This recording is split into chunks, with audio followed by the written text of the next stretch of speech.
झालेला आहे परत निघण्याचा आणि आज जाता जाता महालक्ष्मीचं दर्शन पण करणार आहोत आणि सगळेजण उठलेत, नाश्ता करता येतात. ॲज युजल मुलींना आवरायला वेळ लागतो, सो सगळेजण ओढून ओढून माझ्या नावाने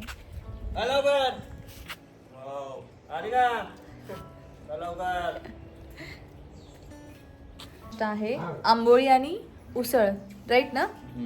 हां, आंबोळी आणि उसळ. आणि पण मी पहिला चहा पिणार आहे कारण की मला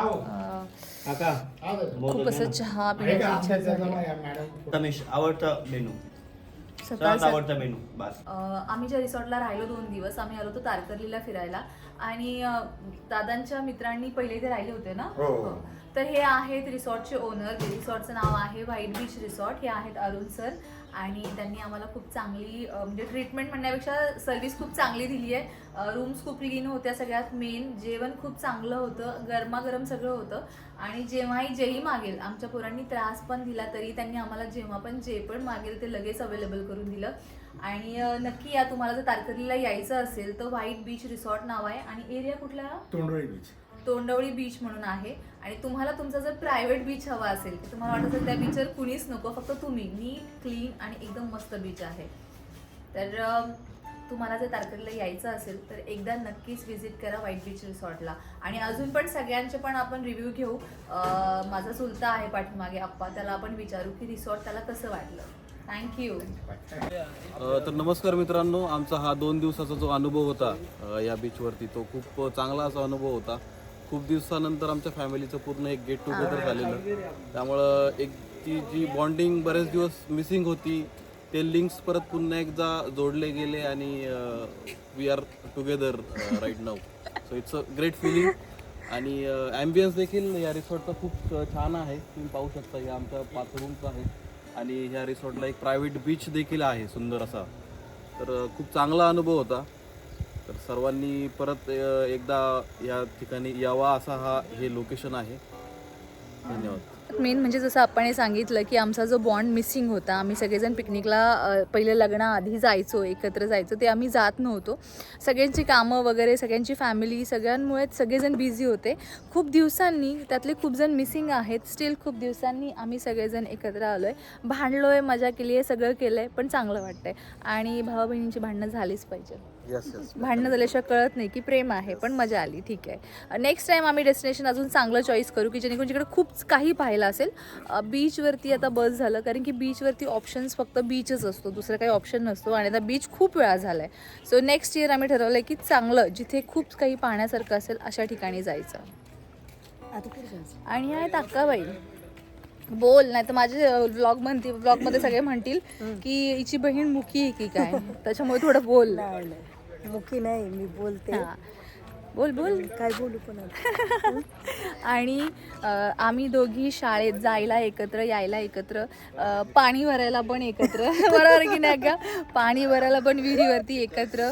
आणि आखी खूप काम करायची, त्याच्यामुळं आईला असं वाटायचं सगळ्यांच्या पोरी काम करतात आणि माझी पोरगी काम करत नाही. खूप मार खायची मी आईचा.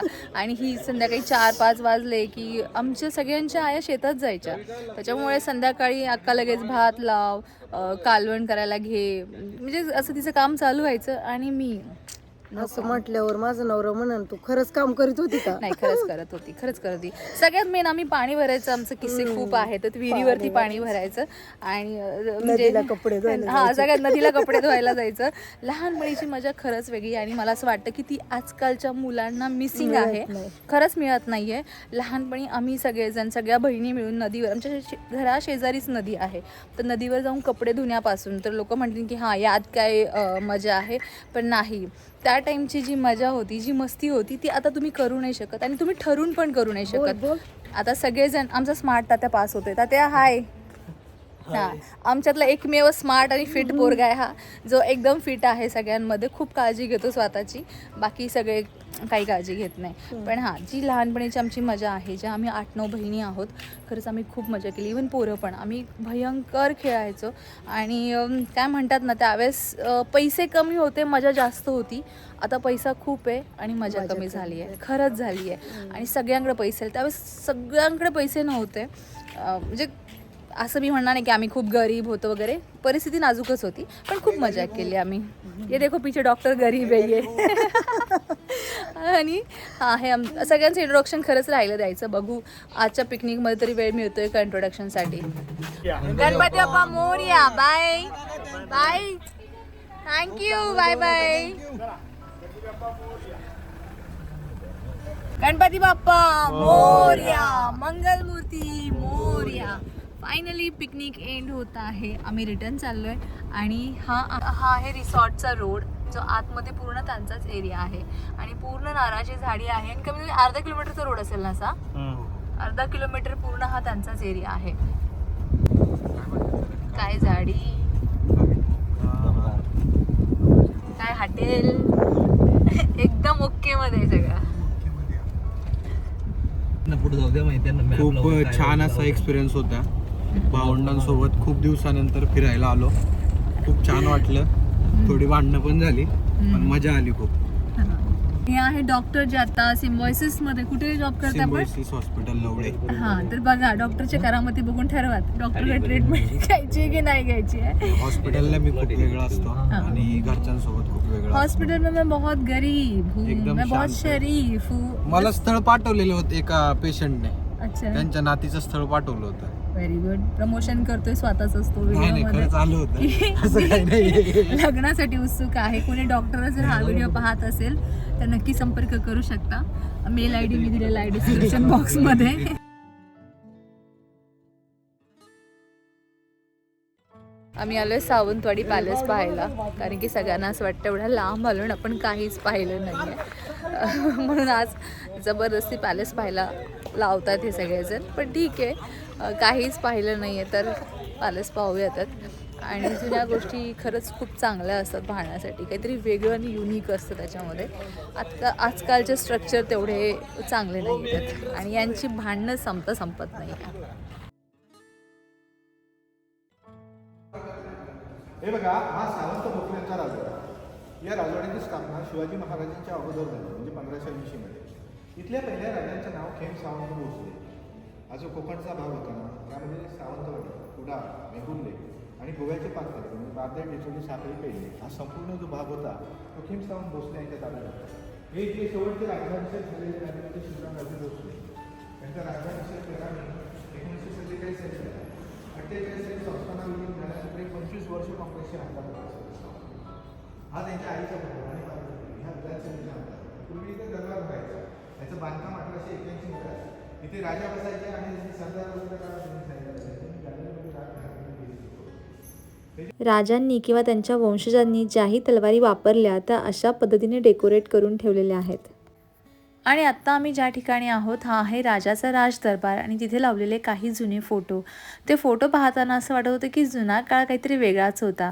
ही आहे त्या काळामधली सगळ्यात जुनी पैठणी. आणि मला असं वाटतं की पैठणी त्या काळातील महिलांमध्ये आणि आत्ताच्याही आपल्या जनरेशनच्या महिलांमध्ये तितकीच फेमस आहे आणि त्यावेळी असेल.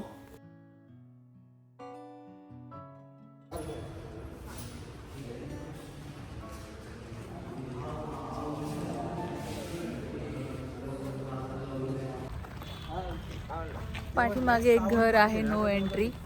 तिथे राजांचे वंशज राहतात आणि ते अजूनही आहेत. शिवाजी महाराजांचे वंशज असं सांगितलं. त्यांच्या घरी जाणं अलाउड नाही. जवळ आहे, त्यामुळे सावंत आडनाव पडलं त्यांना. अच्छा, यांचं आडनाव भोसलेच आहे का? सावंत भोसले त्याच्यामुळे बोलतात ते अच्छा, सावंतवाडी. हे सावंत आडनाव नाहीये, सावंतवाडीमुळे सावंत आहे, आडनाव भोसलेचा. ते सावंत भोसले आडनाव झालं त्यांना. अच्छा, इथे मला लग्न वगैरे होतात का? हां, लग्नासाठी वगैरे देतात मला असं वाटतंय. हे काय डेकोरेशन वगैरे आहे.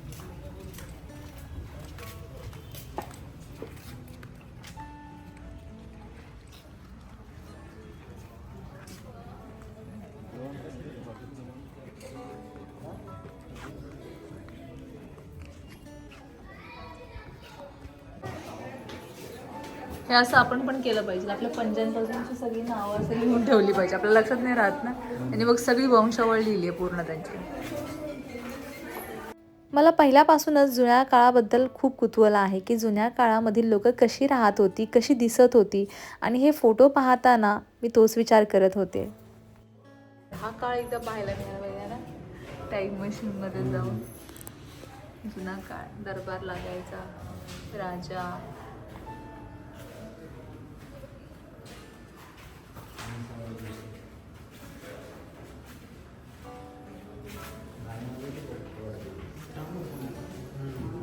हे आहे त्या काळील राजघराण्यामधील देवघर आणि सुंदर असं सागाचं देवघर होतं.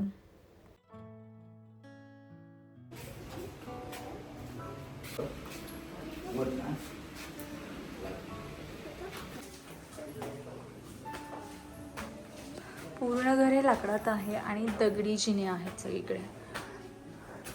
सागवान आहे पूर्ण दरवाज्यांना. वरती सुद्धा पालखी, गणपती बाप्पा.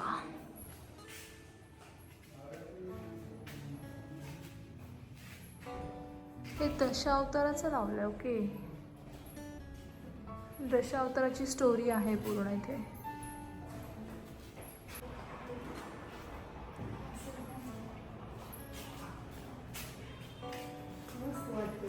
फरशी पण किती छान वाटते.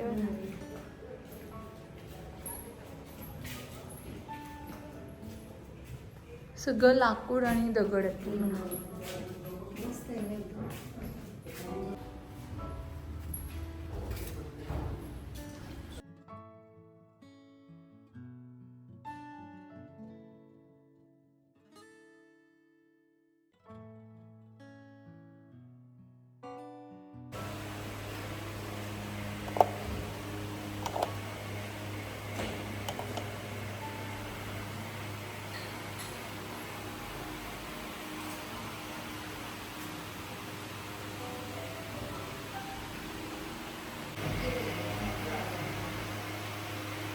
पॅलेसची जागा खूप मोठी आहे. जसं तुम्ही पाहिलं इकडे हल्दीचं डेकोरेशन झालेलं आहे आणि इथे बऱ्यापैकी मला असं वाटतं की कमर्शियल गोष्टी होतात. म्हणजे पॅलेस तर आहेच आहेत, प्लस पॅलेसचा उपयोग रेव्हेन्यू जनरेट करण्यासाठी, पैसे कमवण्यासाठी म्हणून लग्नासाठी पण हे देतात. म्हणजे पॅलेस कम बँक्वेट हॉल झाला असं तुम्ही म्हणू शकता ह्याचा. पण पॅलेस सुंदर आहे, मेंटेन चांगला केला आहे. अजून जुन्या गोष्टी पाहिजे होत्या. आणि इकडे जे आहे हे जे घर आहे ह्या साईडला, हे त्यांचे वंशज राहतात, त्यांचं घर आहे.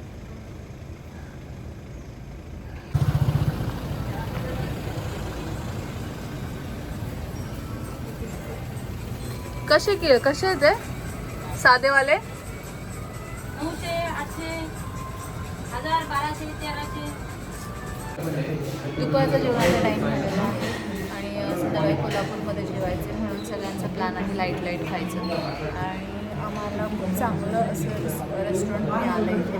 लुक वगैरे खूप चांगलं आहे, जेवण चांगलं की मला माहिती नाही. हॉटेलचं नाव आहे स्टुडिओ हॉटेल.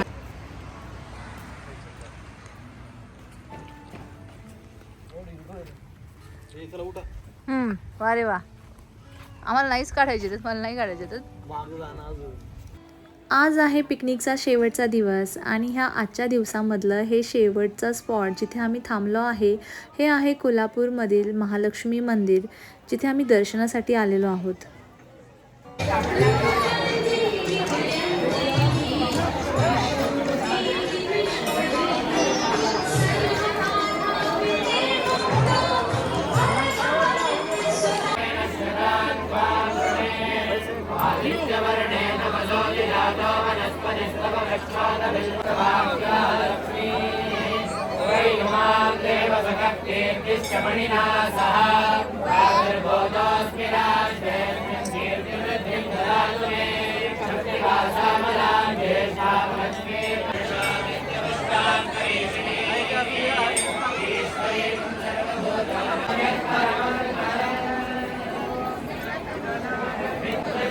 मंदिरामध्ये आलो आहे पण खूप भयंकर अशी गर्दी आहे. दर्शनाची रांग पण खूप मोठी आहे. तो विचार करतो तर मुखदर्शन घ्यायचं की मेन दर्शन घ्यायचं. तर सगळ्यांचं असं म्हणणं आहे की आपण मुखदर्शन घेऊयात, नाही तर आपल्याला खूप लेट होईल.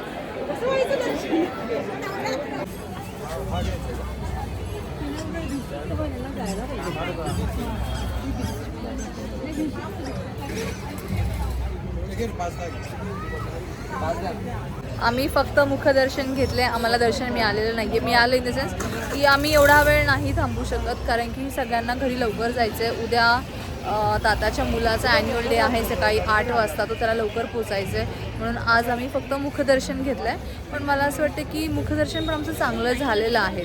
आणि पाठीमागे माझ्या भावांची खरेदी चालली आहे. तर मला असं वाटतं ना, मुलींचे सगळे गुण आहेत त्यांच्यामध्ये. एन्जॉय करण्यामध्ये प्रत्येक ठिकाणी गेलं की त्यांना शॉपिंग पण करायची असतं, सगळं करायचं असतं. आता आम्ही चहा शोधतो, इथे चहा आहे, चहा. तर आम्ही चहा पितो. चहा मिळाला आम्हाला इथे. आणि सगळेजण चहा पण पितात माझे भाऊ. म्हणजे काही जण नाही पित, पण काही जण पितात. आणि असलेवाले ना बायकांसारख्या तलप आहे त्यांना चहाच्या. जसं आपल्या लेडीजला असतात ना की चहा प्यायचाच आहे, तसलेवाले प्रकार आमच्यामध्ये पण आहे की चहा प्यायचाच आहे.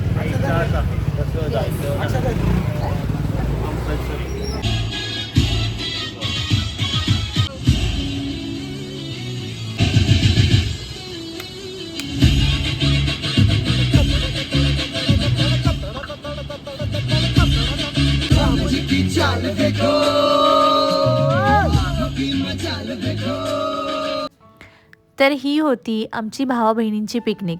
तर आमची ही पिकनिक तुम्हाला कशी वाटली हे नक्की सांगात. आणि आजचा व्लॉग आवडला असेल तर लाईक, शेअर आणि सबस्क्राईब करायला विसरू नकात. आणि तुमचं हे प्रेम माझ्यावर असंच राहू द्यात. धन्यवाद.